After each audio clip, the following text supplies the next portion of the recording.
Hello, my name is Marianne Dyer. I'm the Program Director of Adult Redeploy Illinois, a state grant program to increase local alternatives to incarceration. Welcome to this webinar, Measuring What Matters. In this webinar, we'll provide information about the new operational definitions used for performance measurement in adult redeploy, or ARI. Some housekeeping before we start. For those who are using their phone, please mute your phone or mute your microphone on your computer. We'll be gathering your comments and input through the Q&A section on the right-hand side of the screen in writing, and that way we can keep any background noise to a minimum. Okay, so let's get started.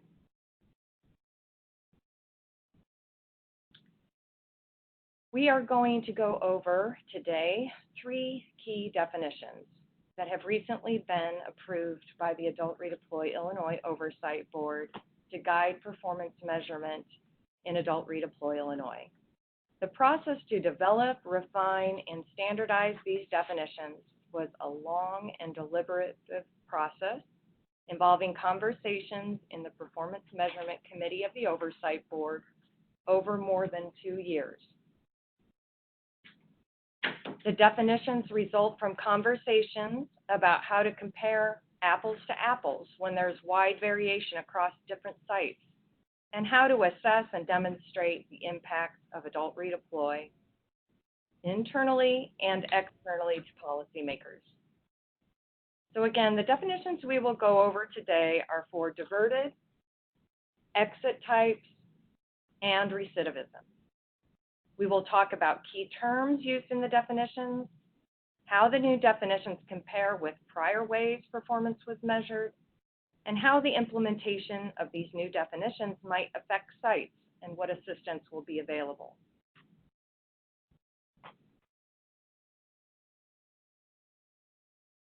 The definitions that we will be talking about are for concepts that are fundamental to Adult Redeploy Illinois' mission and included in ARI's enabling legislation, the Crime Reduction Act of 2009. The legislation mandates that ARI funds are used to reduce expensive and ineffective prison commitments by investing in local jurisdictions to increase capacity to safely supervise and serve individuals in the community. The Crime Reduction Act mentions a reduction in prison commitments more than once, and it references among the responsibilities of the Oversight Board tracking important metrics such as recidivism, revocation rates, etc.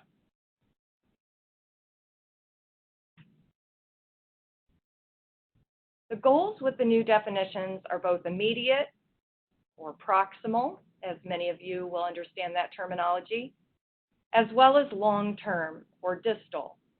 They are to increase clarity in the way ARI measures performance and assesses impact in terms of program inputs with the diverted definition, outputs with the exit types, and outcomes with recidivism.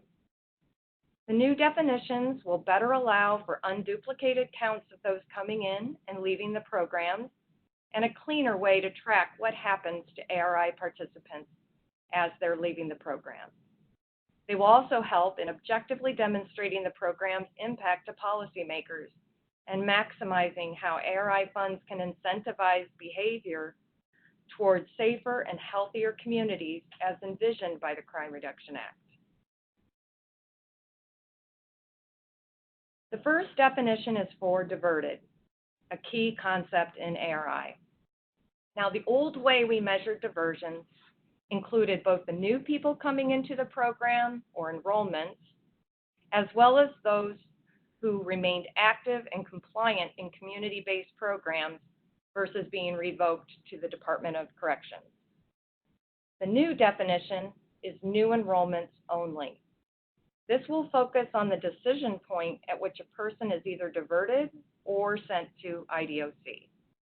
This will highlight how the efforts of the sites are changing the jurisdiction's use of prison Here are some of the key terms that are used in both the old and new definitions for diverted. Carryover are the participants that are continuing from the previous time period or fiscal year.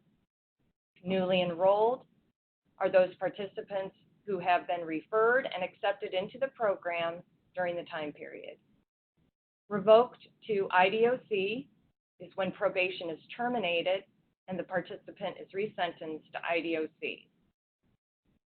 We have also defined active ARI participants as someone who's been enrolled in the program up until the point that they depart the program. And active ARI participants must be in on probation eligible offenses, and they must be prison bound.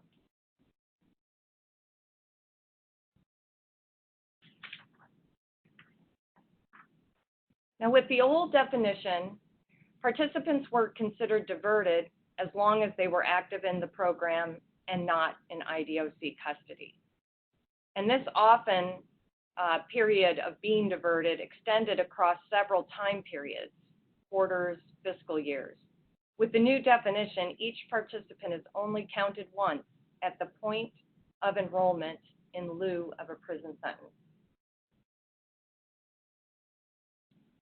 The change in definitions will have an impact on how sites' progress towards their reduction goals is assessed. As you can see in this illustration, looking at state fiscal year 19 data from sites, and again, this was in a time period before the new definitions were approved by the Oversight Board, there is a fairly stark difference in the number of sites meeting their reduction goals with the old versus the new definition. And we'll talk a little bit more about this later. The second definition is for exit types. The purpose is to move away from the binary measures of successful versus unsuccessful, which are value-laden terms, and they vary widely in how they are used across sites and even within sites. As noted here, exit types should not be confused with recidivism, as they sometimes are. One, exit types is an output measure, and one, recidivism rates is an outcome measure. The key terms that we'll talk about or that are useful in this new definition are, again, the successful versus unsuccessful, revoked to IDOC, again, probation terminated, resentenced to IDOC, revoked, probation terminated unsatisfactorily, recidivism, a new conviction within 1 year, and IDOC admission rate, which is an admission to prison within 1 year of exiting the program.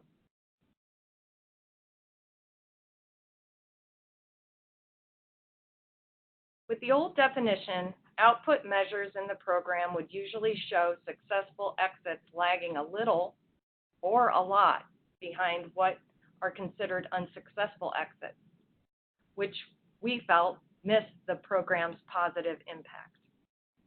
This sort of measure also masked all sorts of rich information, and it often failed to adequately address the Crime Reduction Act metrics in terms of revocations to IDOC, jail, and other.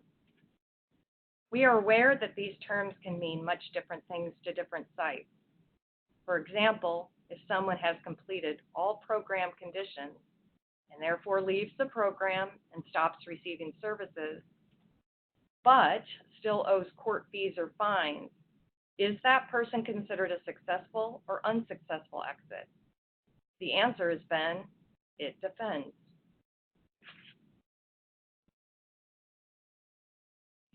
I want to note here that the charts that we have are using state fiscal 19 quarter 3 data, where we had 178 exits, 39% were termed successful by sites, 47% were termed unsuccessful, and 14% were other. We also have a chart with the trends in these percentages across several years. These two charts at the bottom of this slide are what we report up to the Oversight Board now as part of a management dashboard that's updated quarterly based on the data that sites submit through the Qualtrics reports as well as through the database submissions.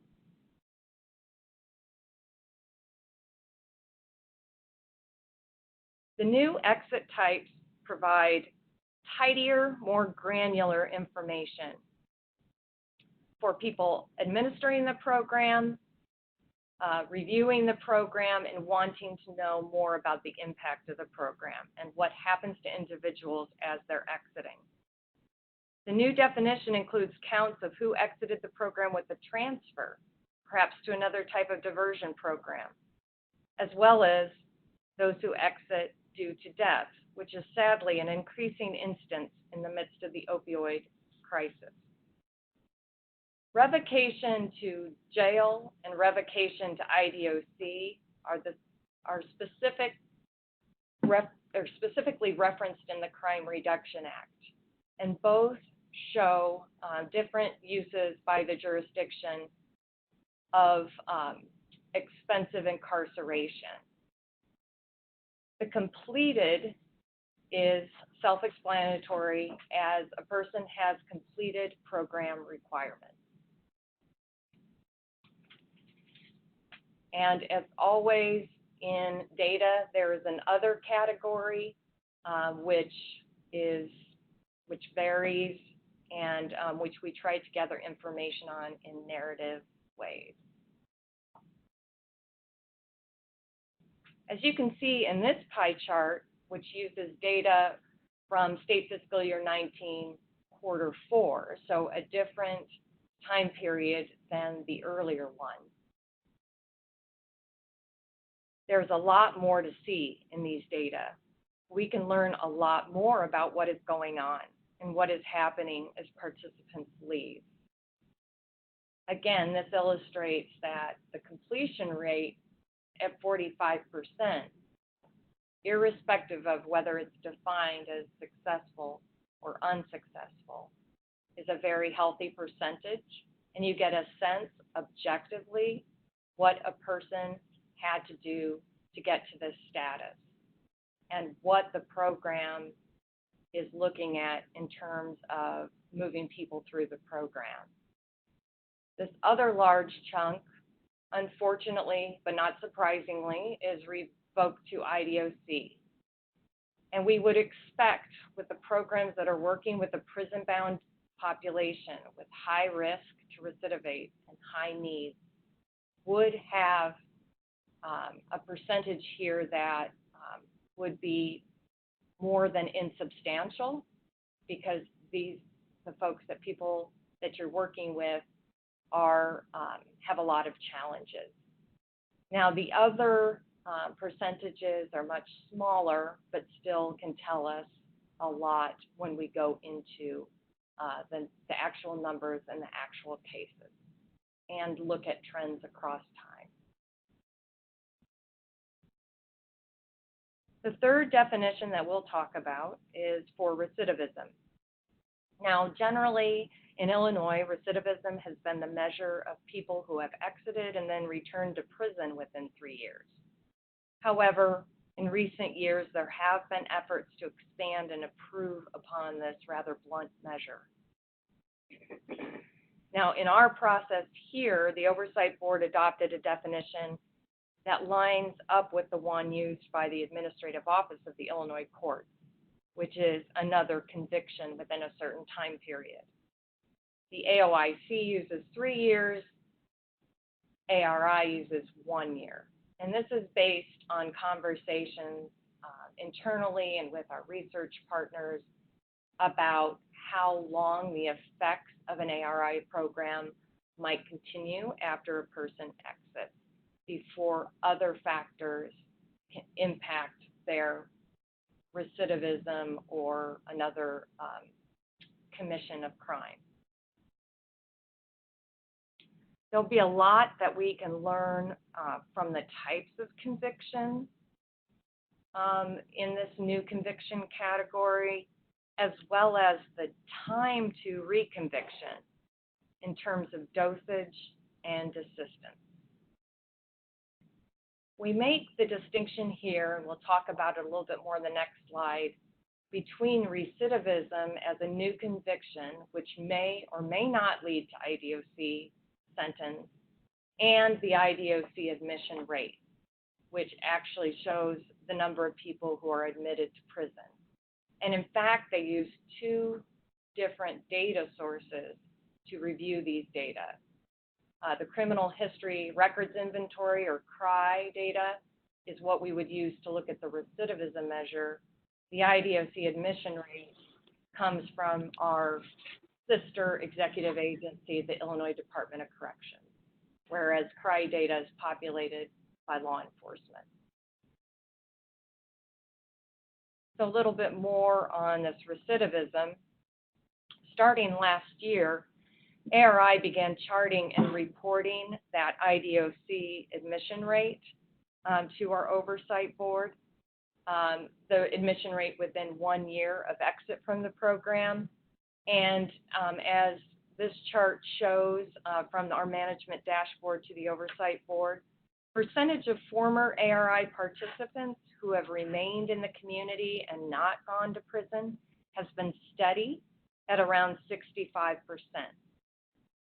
Now, the inverse of this, that 35%, did end up going to the Department of Corrections within 1 year of exit from the program, cannot be compared to IDOC recidivism measures for reasons and distinctions that we've talked a little bit about, but we still consider this a very positive outcome for the program that we wanted to show our oversight board and also demonstrate to policymakers.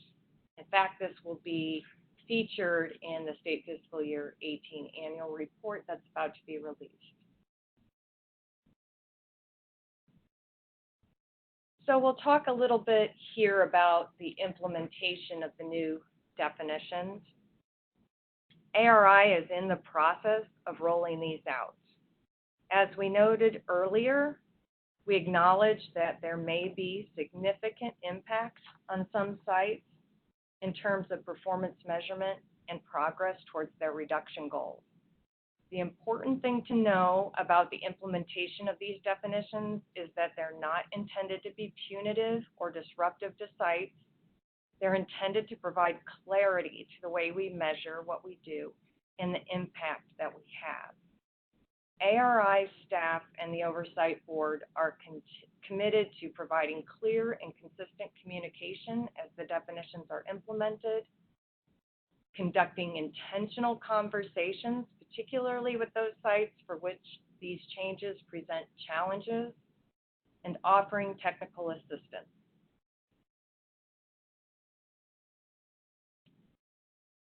On this next slide, I drill down a little bit into data that may come from a site, 4 quarters worth of data that we might receive via the Qualtrics data progress report and the database submissions, and talk a little bit about what the different definitions produce different progress rates towards the reduction goal. And then we can talk a little bit about what conversations might follow from this sort of analysis. So for example, this site has a defined target population of 60. This represents the average number of individuals who've been going into the Department of Corrections over the last 3 years on probation eligible offenses who match the target population that the site's defined and the target intervention that's provided to this population. Therefore, the 25% reduction goal from 60 admissions is 15. The carryover population in the program is 25. So this will have come over from the prior state fiscal year. These are individuals who are continuing along their phases, continuing in their drug treatment protocols, working their way through the program. 10 new people were enrolled in this program over the course of the year, and of those exiting the program, 5 were revoked to the Department of Corrections. So with the old definitions, the number diverted would be 30. That's the total served, which is the carryover plus new enrollments, less the people who went into the Department of Corrections. This is twice the reduction goal. With the new definition, the number diverted is 10, the new enrollments only, which is short of the reduction goal. As the new definitions are rolled out, a conversation with this site might be whether enrollments could be increased by enrolling 1 or 2 more people each quarter, or if there are capacity or other issues to be considered. Staff and the site can review these factors and perhaps think about expanding capacity, as with the eligibility expansion now available with ARI to those with violent offenses, focusing on stakeholder engagement and education, or possibly recalculating the target population and the reduction goal to better reflect the real circumstances in which the program operates.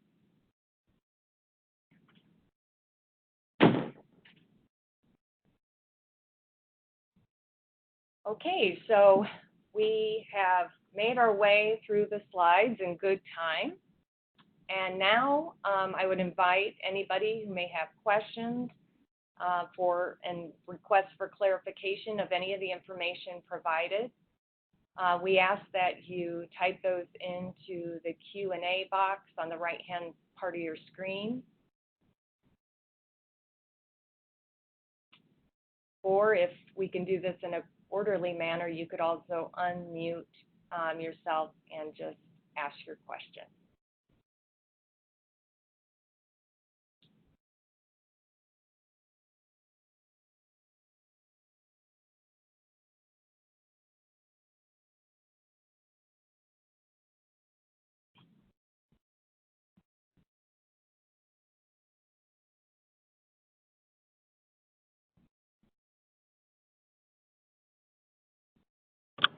Hello, this is Jeff Ross from Lake County. Hello, Jeff. I have a question regarding, is there something that's been clarified on what we do when we have an enrolled participant who has a warrant issued for their arrest, and sometimes that warrant might last a week, sometimes it could carry over from quarter to quarter, so they haven't, there's been no real decision, but the warrant's active and the case hasn't been closed. I'm having some difficulty on how to report those when I submit the quarterly stats.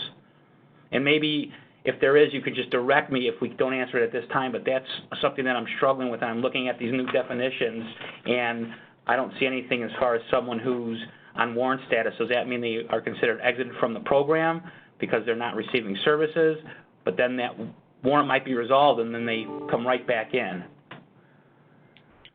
So you are not the only site to struggle with this question, and I will get back with you on this. Okay.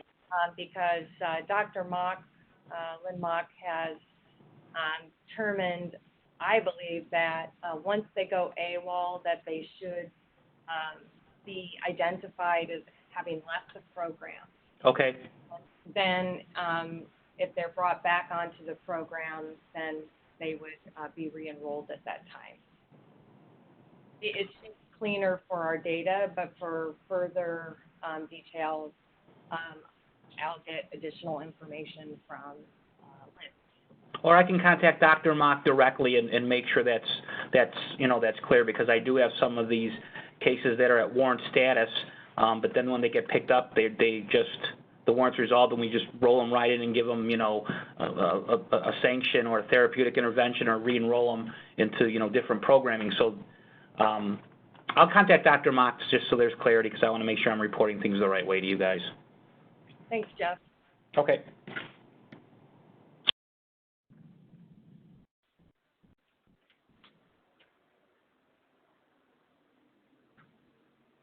Let me ask a question. I'm not muted, am I? Julie, I think I can hear you. Marianne, can you hear me? Yes.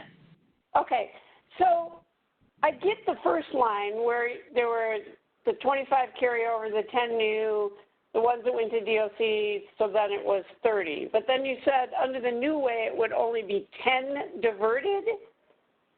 So is it only the new enrollments that are considered the diversions because they haven't been sent anywhere yet? Correct. Yes. Well, what about the 35 people that haven't gone anywhere yet?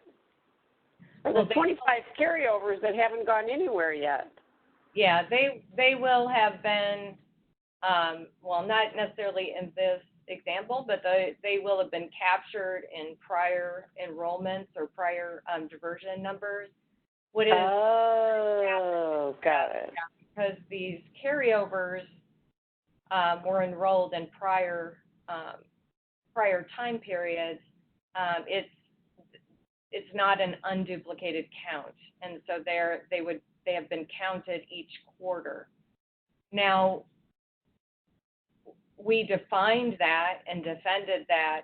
In fact, every quarter we have to roll up all these data, not only to the oversight board, but to the governor's office budgeting for results initiative. And I've always had to explain that our numbers in terms of diverted from quarter to quarter cannot be considered unduplicated, so they cannot be added 1 quarter plus 1 quarter plus 1 quarter, because you may have one person who extends across those quarters. The reason we had originally included the active participants in there was to acknowledge the fact that many of you are working with people who are not coming in and then leaving after a time period or two.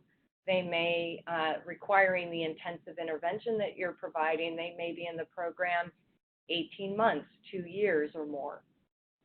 And we still need, and this is where we want to put this in front of you all, talk about the gradual rollout of these new definitions, get your input, is how do we account in, maybe it's not the diverted number, maybe it's in another metric, how do we account for the people that are receiving the really intensive interventions and, represent, intensive commitments and investments of time and resources in the community.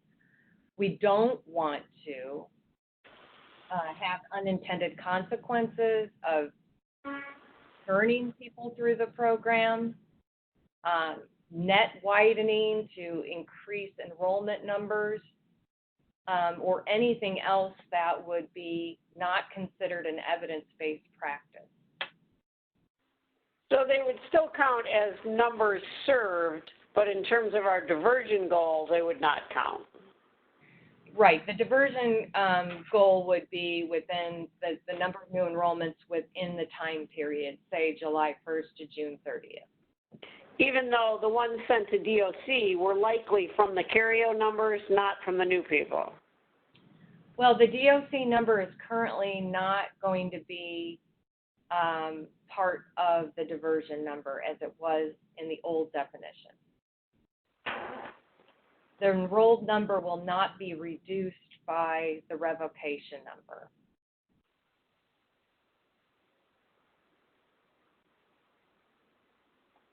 Okay. So it's anybody who comes into the program at the decision point that we can either keep this person in the community and give them this additional supervision and additional treatment, or we're likely to send them to the Department of Corrections. That's what we're trying to capture with the diversion metric now. Okay.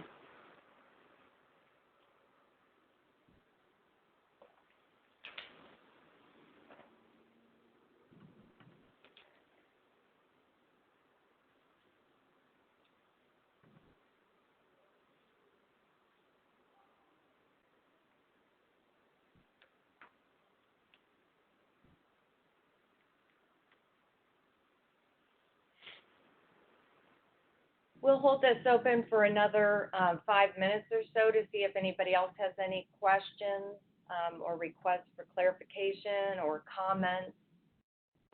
But I'll also say that we are going to talk about these definitions and possible impacts on site performance measurement on our cross-pollination call on Monday the 25th at noon. That'll give you a chance to kind of digest this information, maybe look at some of your numbers, think about what that impact might be. But you should also know that we are available to talk with you about this. Any of us, I mentioned, I list here my name and contact information, Gail's and Stacy's.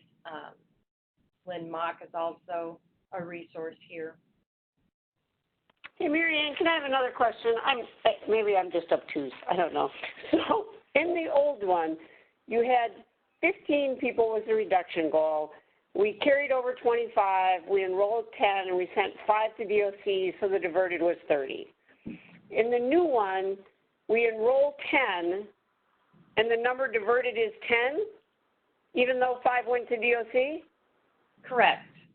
So the number diverted is always just going to be the number of new enrollments? Correct.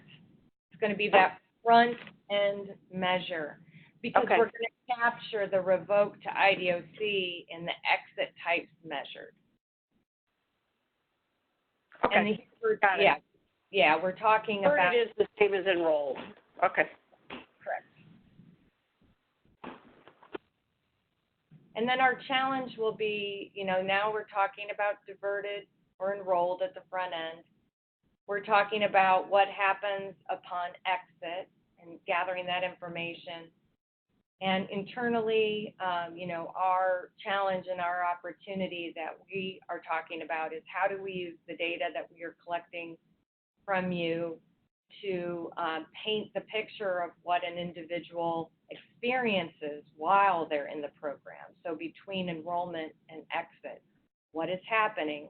How did their participation in substance use disorder treatment go? Did they complete it?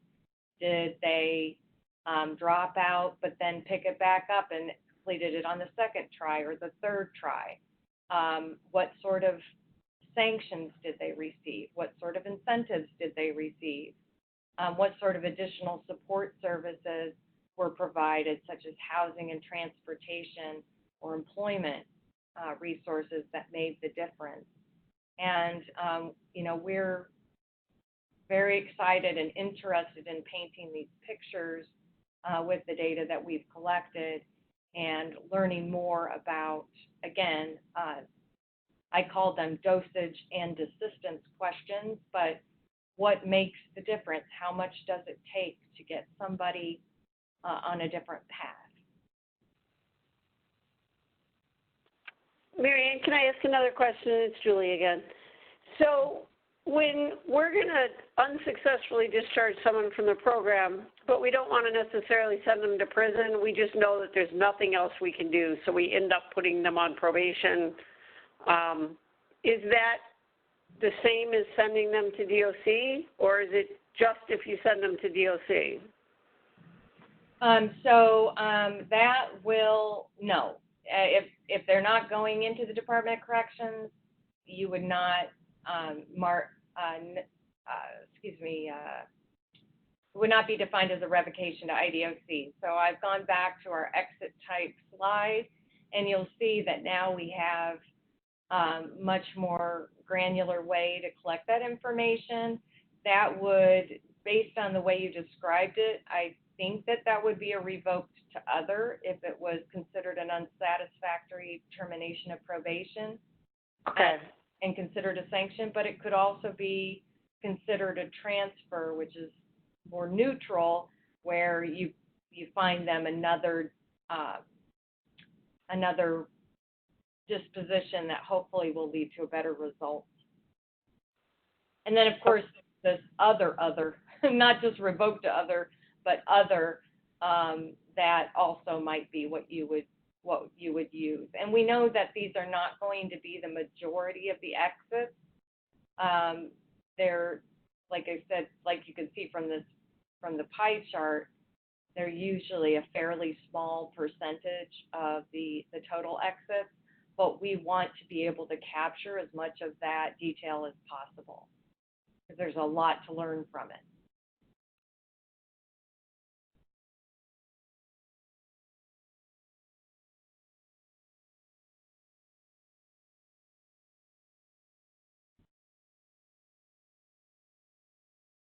So, Mary Ann, if we sentence somebody to conditional discharge, we're not going to graduate them, we're not going to give them DOC, we're just going to give them conditional discharge. That would just be an other? I believe conditional discharges are neutral and other.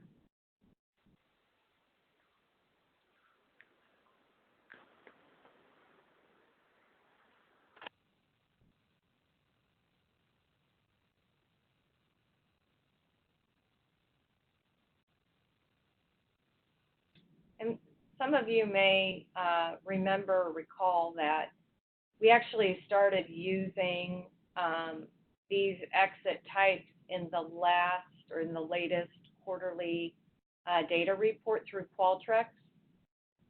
You might have noticed, you might not have noticed, but we had stopped using the successful, unsuccessful, and started collecting information in these categories. So we're hoping, we had not heard that that was a concern or very disruptive, so we hope that it will be something that kind of, fits into your way of doing business and way of providing data.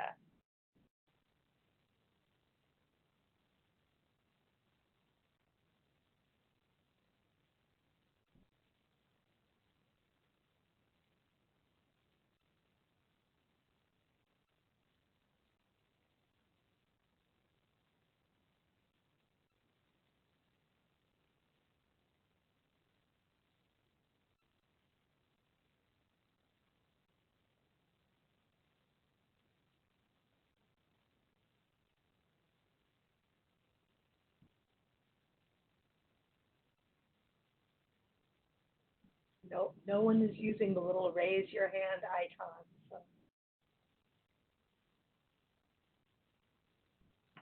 And I can absolutely, I think about our process of coming to this with the Performance Measurement Committee, and it makes a lot of sense to me that I would need to let this sink in and look at our flow of participants through the program, which is, why we're hoping that questions will come up as people have had an opportunity to think about this. And that was Gail, by the way. And I just went back to this slide here where last month we had a meeting with all of the working committees of our oversight board to talk about these definitions that the board approved at the August oversight board meeting, and get all on the same page with the wonderful volunteers that help us with our program, help guide and govern our program, about what these definitions are, what impact they may have on sites as they move from one definition to another, and what technical assistance we're prepared to provide. And everyone, and both staff and as board members, are willing and prepared to provide the technical assistance that may involve a site visit or a conversation to some sites, a one-on-one conversation. It may involve a series of calls. It may involve some specific data analysis, both of the administrative data that you provide to us, as well as maybe some contextual data. What is happening with the trends in arrests or convictions that are impacting the eligible population from which you draw your target population, because that may, again, lead us to conversations about revising the target populations with which you're working, tweaking the target interventions, and possibly coming up with a different reduction goal calculation that may make more sense within the context of these definitions.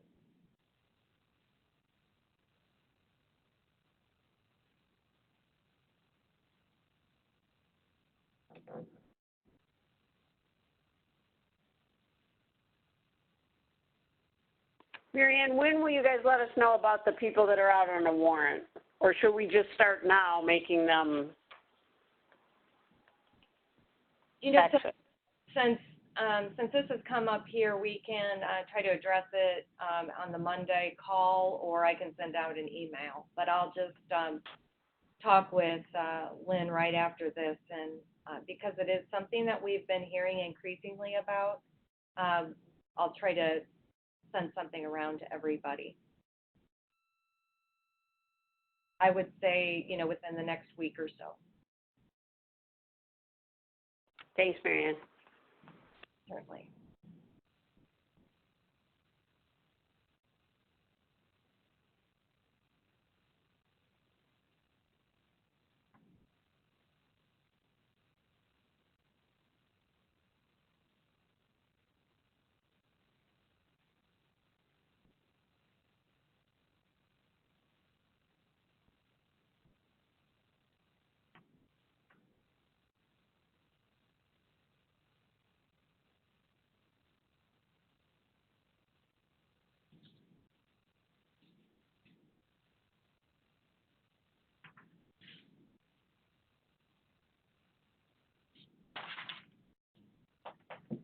Okay, well, I want to thank everybody for taking the time to attend and view this webinar.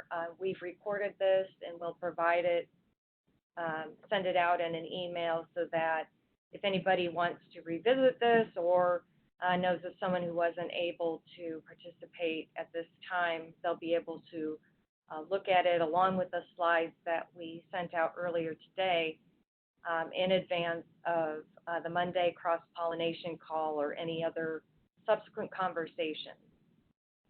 But thank you again for taking the time to learn about these new performance measurement definitions, and thank you for what you do to make your communities safer and healthier.